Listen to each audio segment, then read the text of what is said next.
बिस्मिल्लाहिर्रहमानिर्रहीम। स्टूडेंट्स, आज की इस वीडियो में हमारे पास टॉपिक है जी सिंपल माइक्रोस्कोप। ये टॉपिक आपके इस चैप्टर का इंपॉर्टेंट लॉन्ग क्वेश्चन है। तो सबसे पहले हम देखते हैं कि माइक्रोस्कोप क्या होती है। तो नाम से आपको लग रहा होगा माइक्रो मीन्स छोटी चीज़। It is an optical instrument use to see very small objects. ये हमारे पास एक ऑप्टिकल इंस्ट्रूमेंट है जिसको हम स्मॉल ऑब्जेक्ट्स को देखने के लिए यूज़ करते हैं। अब स्टूडेंट्स, क्योंकि माइक्रोस्कोप छोटी चीज़ों को बड़ा करके दिखाती है, इसीलिए इसकी मैग्नीफाइंग पावर का जो हम जनरल रिलेशन यूज़ करते हैं वो क्या है, m = β/α। अब स्टूडेंट्स, इस रिलेशन में बीटा क्या है और अल्फा क्या है, ये हम प्रीवियस टॉपिक में आपको बड़ी डिटेल में बता चुके हैं। तो ये बन गई थी हमारे पास इक्वेशन 1। अब अगर इसी के साथ सिंपल का वर्ड यूज़ करेंगे तो ये हमारे पास आज का टॉपिक कहलाएगा सिंपल माइक्रोस्कोप। अब इसमें क्या होता है कि एक सिंगल कन्वेक्स लेंस यूज़ होता है। जिस तरह आपने अक्सर देखा होगा डॉक्टर के हाथ में एक मैग्नीफाइंग ग्लास होता है, तो उसमें क्या होता है कि सिर्फ एक कन्वेक्स लेंस यूज़ किया होता है सिंपल। तो ये हमारे पास सिंपल माइक्रोस्कोप है। तो अब स्टूडेंट्स, सिंपल माइक्रोस्कोप के अंदर अगर हम कन्वेक्स लेंस सिंपल यूज़ करते हैं तो इसके यूज़ करने के बाद हमारे लिए इम्पोर्टेंट पॉइंट ये है कि ऑब्जेक्ट को हम कहाँ पे प्लेस करें कि जिसकी वजह से हमारी आँख को इमेज बड़ा क्लियर नज़र आए। तो ये बड़ा इंपॉर्टेंट पॉइंट है। तो नेक्स्ट वाला पॉइंट देखिएगा, पोजीशन ऑफ ऑब्जेक्ट, कि ऑब्जेक्ट की पोजीशन क्या होनी चाहिए। तो याद रखिएगा, object is placed between the focus and optical centre. तो यहाँ डायग्राम में देख सकते हैं ये लेंस का ऑप्टिकल सेंटर है और ये फोकस और ऑप्टिकल सेंटर को मिलाने वाली लाइन क्या होती है, प्रिंसिपल एक्सिस। तो इस ऑप्टिकल सेंटर और फोकस के बिटवीन हमने ऑब्जेक्ट को प्लेस किया हुआ है। तो ये ऑब्जेक्ट की पोजीशन होनी चाहिए सिंपल माइक्रोस्कोप में, याद रखिएगा।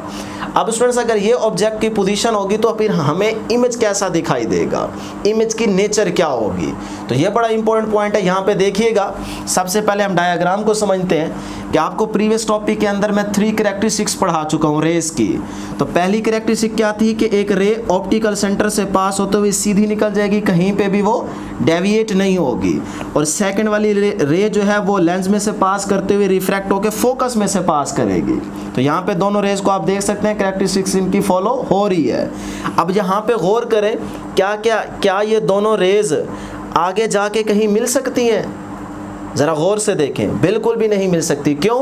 क्योंकि ये आहिस्ता आहिस्ता एक दूसरे से ये दूर होती जा रही हैं, डाइवर्ज होती जा रही है। तो इसका मतलब इनका आगे जाके कहीं मिलने का चांस बिल्कुल भी नहीं है। तो अगर स्टूडेंट्स ये आगे नहीं मिल सकती तो इसका मतलब यहाँ पे कहीं इमेज नहीं बन सकता। लेकिन अगर इन रेज का मैं पीछे वर्चुअल इमेज ड्रा करूँ, यानी कि मैं कंसीडर करूँ कि ये रे इस तरह से पीछे की तरफ इसको लेके आऊँ और इस रे को भी मैं कंसीडर करके पीछे की तरफ लेके आऊँ, तो कहीं ना कहीं पीछे जाके ये दोनों रेज यहाँ पे देख सकते हैं मिल रही हैं। ये सिर्फ रियल में नहीं हो सकता, ये सिर्फ आपने इसको कंसीडर करना है। अब स्टूडेंट्स, अगर यहाँ पे इमेज बन रहा है तो वो कैसा इमेज होगा। यहाँ पे आप देखें, अगर यहाँ पे 2 रेज कन्वर्ज हो रही हैं तो ये आपका इमेज बन रहा है। अब इस इमेज का साइज़ देखें, इस ऑब्जेक्ट के साइज से बड़ा है। तो अब ये आ गई हमारे पास इमेज की नेचर। तो हम यहाँ से देख सकते हैं कि नंबर 1 इमेज क्या है, मैग्नीफाइड। तो यहाँ पे हमने मेंशन कर दिया। नंबर 2 क्या है, इमेज आपका इरेक्ट है। इरेक्ट का मतलब है जैसे आपका ऑब्जेक्ट है वैसे ही आपका इमेज बन रहा है, यानी कि इस ऑब्जेक्ट के साइज के साथ उलट नहीं है वो। अगर इसका एरो नीचे होता तो इसका मतलब वो आपके पास क्या होता है, इन्वर्टेड। लेकिन ये इसी जैसा है तो फिर इसका मतलब क्या होगा कि ये बिल्कुल इरेक्ट है। थर्ड नंबर पे क्या है जी, कन्वेक्स लेंस के आगे नहीं बन रहा इमेज, पीछे बन रहा है, तो ये क्या होगा, वर्चुअल होगा। तो ये था हमारे पास नेचर ऑफ द इमेज। अब उससे नेक्स्ट हमारे पास पॉइंट है जी पोजीशन ऑफ इमेज। इमेज की पोजीशन क्या होनी चाहिए, पोजीशन क्या होगी। तो याद रखिएगा, image is formed at near point, यानी कि अगर आप यहाँ से इमेज को बिल्कुल वाज़े तौर पे देखना चाहते हैं तो फिर प्रीवियस टॉपिक के अंदर आपको बताया गया कि इमेज आपको 25 सेंटीमीटर के डिस्टेंस पे बिल्कुल क्लियर नज़र आता है। तो इसका मतलब अगर यहाँ से आप इस इमेज को क्लियर देखना चाहते हैं तो फिर इस इमेज की पोजीशन कहाँ होनी चाहिए, नियर पॉइंट पे होनी चाहिए। इमेज आपको बिल्कुल क्लियर नज़र आएगा। ये थी स्टूडेंट्स हमारे पास यहाँ पे थ्योरेटिकल डिस्कशन, उसकी डेफिनेशन और कुछ पॉइंट्स हमने डिस्कस किए। अब हम ये देखते हैं कि इस सिंपल माइक्रोस्कोप के लिए मैग्नीफाइंग पावर का मैथमेटिकल रिलेशन क्या होता है। ये हमारे पास जनरल फार्मूला था। अब हम सिंपल माइक्रोस्कोप के लिए इसकी मैग्नीफाइंग पावर का रिलेशन यूज़ करेंगे। सबसे पहले इन 2 डायग्राम्स को समझते हैं इस इक्वेशन के लिए कि इसमें बीटा क्या है और अल्फा क्या है। तो इस डायग्राम में स्टूडेंट्स देखिएगा कि अगर आपकी आंख डायरेक्ट ऑब्जेक्ट को देखे तो ऑब्जेक्ट का आंख पे बनने वाला जो एंगल होगा वो क्या होगा, अल्फा। इसी चीज़ को आप प्रीवियस टॉपिक के अंदर डिटेल में पढ़ चुके हैं कि आपके पास क्या था जी, अल्फा एक एंगल था, angle subtended by the object at an unaided eye. अब अनएडेड आई का मतलब क्या था कि वो आंख जिसको किसी चीज़ की हेल्प नहीं लेनी पड़ रही ऑब्जेक्ट को देखने के लिए। तो ये चीज़ हम प्रीवियस टॉपिक के अंदर डिस्कस कर चुके हैं। और यहाँ से लेके यहाँ तक डिस्टेंस क्या होगा, जहाँ पे आपने ऑब्जेक्ट को प्लेस किया हुआ है वो क्या होगा, डी। अब स्टूडेंट्स हम देखते हैं कि बीटा क्या होता है इस इक्वेशन में। तो बीटा आपके पास वो एंगल होगा जो इमेज आपकी आंख पे बना रहा होगा। अब इसके लिए क्या होता है कि देखें आप यहाँ पे गौर से इस डायग्राम में देख सकते हैं कि हम एक ऑप्टिकल इंस्ट्रूमेंट यूज़ कर रहे हैं, लेंस यूज़ कर रहे हैं। अब ये आंख को ज़रूरत पड़ रही है इस लेंस की कि वो इस इमेज को देखे। तो इसका मतलब है कि अब इस आंख को ये ऑब्जेक्ट नज़र नहीं आएगा क्योंकि आपने ऑप्टिकल इंस्ट्रूमेंट यूज़ कर दिया है। तो जब भी आप ऑप्टिकल इंस्ट्रूमेंट यूज़ करते हैं तो फिर आपकी आंख को इमेज नज़र आता है। ठीक हो गया जी। तो इमेज का आंख पे बनने वाला जो एंगल होगा उसे हम बीटा का नाम देते हैं। तो ये था बीटा और अल्फा का मतलब। अब स्टूडेंट्स इसी डायग्राम में याद रखिएगा ये इमेज आपको क्लियर तब नज़र आएगा जब आपका लीस्ट डिस्टेंस कितना होना चाहिए, 25 सेंटीमीटर। तो इसीलिए मैं कह सकता हूँ इमेज डिस्टेंस क्या है जी, क्यू। अब इमेज आपको इस पॉइंट पे बिल्कुल क्लियर आना चाहिए नज़र, तो इसका मतलब वो आता है d is equal to 25 centimetre पे। तो इसका मतलब इमेज डिस्टेंस और d जो है ये एक दूसरे के इक्वल होंगे। ठीक हो गया जी। अब स्टूडेंट्स इस ट्राइंगल से हम निकालते हैं जी tan अल्फा। तो from figure A tan alpha is equal to, जिस तरह आपने साइन कोस tan के लिए याद रखा होता है अक, तो मैंने वही चीज़ मेंशन कर दी है यहाँ पे। tan अल्फा इक्वल होता है जी परपेंडिकुलर ओवर बेस। अब इस ट्राइंगल से देखें परपेंडिकुलर क्या होगा, परपेंडिकुलर एंगल के सामने वाला क्या है जी, ऑब्जेक्ट, तो ओ आ जाएगा। तो मैंने यहाँ पे लिख दिया ओ। और उसके बाद क्या है बेस, बेस क्या है जी डी, तो ये आ गया डी। अब फॉर स्मॉल एंगल, अब क्योंकि एंगल बहुत छोटा यूज हो रहा है तो इसीलिए अल्फा जो है वो tan अल्फा के इक्वल होगा। जब एंगल स्मॉल होता है तो अल्फा की वैल्यू और tan अल्फा की वैल्यू इक्वल आती है। तो इसीलिए tan अल्फा की जगह हम अल्फा यूज कर सकते हैं। तो O ओवर D वैसे का वैसे आ जाएगा। ये बन गई question number 2 from figure B. अब इस ट्राइंगल से भी आप सेम tan बीटा निकालें, परपेंडिकुलर ओवर बेस। परपेंडिकुलर क्या है यहाँ से आई इमेज, और डिवाइडेड बाय बेस क्या है जी डी या क्यू। अब क्यू भी लिख सकते हैं डी भी लिख सकते हैं, तो हमने बुक के अकॉर्डिंग पहले डी लिखा है। अब student similarly for small angle beta जो है वो tan बीटा के इक्वल होगा। तो tan बीटा की जगह, इस tan बीटा की जगह मैं बीटा लिख सकता हूँ। तो ये बन जाएगा I ओवर D। ये बन गई क्वेश्चन नंबर 3। यहाँ तक किसी को मसला नहीं होना चाहिए। उससे नेक्स्ट आगे चलते हैं जी। नाउ इक्वेशन 1 बिकम्स, अब हम दोबारा ये वाली इक्वेशन लेते हैं। तो मैग्निफिकेशन m, यहाँ से m is equal to beta over alpha, ये हमारे पास इक्वेशन 1 है। तो इसमें बीटा की वैल्यू पुट करें I ओवर D और अल्फा की वैल्यू पुट करें ये वाली O ओवर D। ये आ गया जी, D से कैंसिल हो जाएगा, I ओवर O रहेगा। तो ये हमारे पास मैग्नीफाइंग पावर आ गई जी I ओवर O। अब ये हमारे पास वो मैग्नीफाइंग पावर नहीं आई जो सिंपल माइक्रोस्कोप के लिए हम फाइंड आउट करना चाह रहे हैं। अब इससे आगे चलते हैं स्टूडेंट्स। I ओवर O हमारे पास क्या है, size of image to the size of object. तो आपको प्रीवियस टॉपिक के अंदर हम बता चुके हैं कि size of the image to the size of the object की जो रेशो होती है वो आपके पास image distance to the object distance की रेशो के इक्वल होती है। तो इसीलिए मैं लिख सकता हूँ I over O is equal to Q over P। तो ये दोनों फार्मूले किसके होंगे, मैग्नीफाइंग पावर के। तो इसीलिए इस Q की जगह हम D भी लिख सकते हैं। तो इस Q की जगह मैंने D लिख दिया। तो M किसके इक्वल आ गया जी, D ओवर P की इक्वल आ गया। तो यही चीज़ मैंने यहाँ पे मेंशन कर दी है कि मैग्नीफाइंग पावर आ गई जी D ओवर P के इक्वल। तो ये बन गई क्वेश्चन नंबर 4।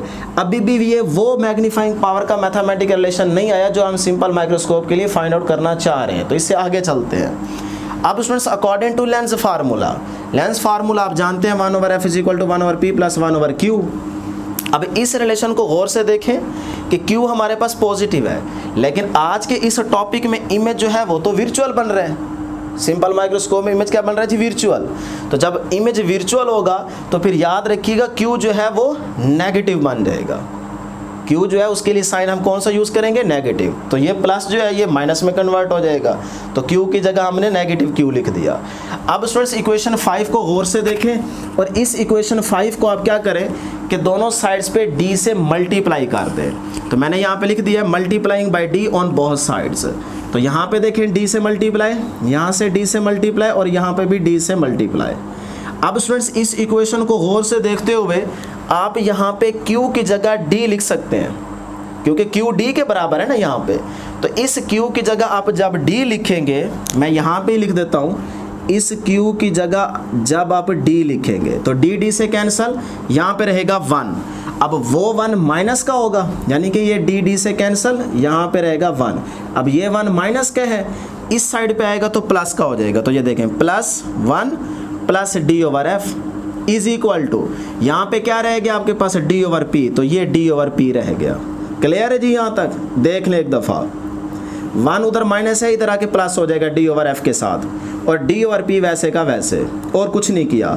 अब स्टूडेंट्स ये जो d/p है, ये d/p, इसको गौर से इक्वेशन 4 में देखें। d/p ये किसके इक्वल है, m के इक्वल, मैग्निफिकेशन के इक्वल। तो इसकी जगह मैंने लिख दिया m, और ये 1 प्लस d/f वैसे का वैसे। तो ये वो हमारे पास रिलेशन आ गया जो हम सिंपल माइक्रोस्कोप के लिए फाइंड आउट करना चाह रहे थे। तो ये हमारे पास रिजल्ट है, यानी कि ये हमारे पास मैग्नीफाइंग पावर है फॉर सिंपल माइक्रोस्कोप। अब स्टूडेंट्स आपकी बुक ने यहाँ पे एक छोटी सी एग्जांपल भी डिस्कस की है कि अगर आपके पास एक लेंस की फोकल लेंथ दी गई है जी कितनी, 5 सेंटीमीटर, और आपसे कहा जाए कि इसकी मैग्नीफाइंग पावर कैलकुलेट करें, तो आप यही रिलेशन यूज़ करेंगे 1 प्लस d/f। तो मैंने यही रिलेशन यूज़ किया 1 प्लस, अब d आपको पता होगा, चाहे उसने स्टेटमेंट में यहाँ नहीं दिया, लेकिन आपको पता होगा कि नियर पॉइंट पे डिस्टेंस की वैल्यू क्या होती है जी, 25, कम से कम डिस्टेंस, जिस पे आप इमेज को बिल्कुल वाज़े तौर पे देख सकते हैं। तो हम यहाँ पे पुट करेंगे 25 डिवाइड बाय f कितनी है फोकल लेंथ 5, तो 5 था 25, तो 5 प्लस 1 क्या आ जाएगा जी 6। तो मैग्नीफाइंग पावर क्या आ गई जी 6 आ गई।